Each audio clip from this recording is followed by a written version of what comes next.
Hello ladies and gentlemen, and welcome to Big Little Lies, where we believe there's a better way to live. Today, that means not getting soaked this winter.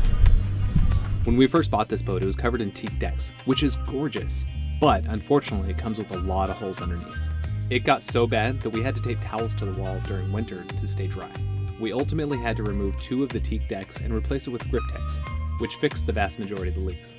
Sadly, it didn't fix all of them, and we've done everything we can think of to try and remedy that. From sealing in the top deck with Flex Seal, to adding a sealant on all the windowsills.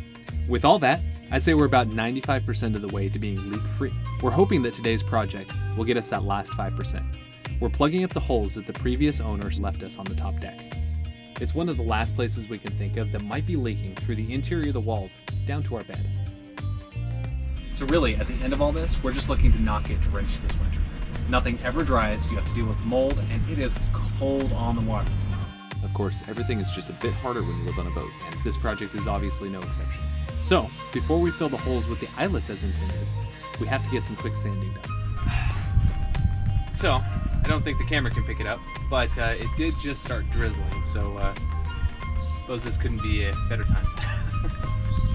The reason we chose eyelets for this project is because we hope to eventually get a privacy curtain, as it were, for the rear of the flying bridge. Unfortunately, the sealant that we're using only lasts about 24 hours before it goes bad. So we're going to hit everything we can while we've got it open, starting with the flagpole on the stern of the boat. And of course, we'll check back in with you as soon as it rains to let you know if it worked or not.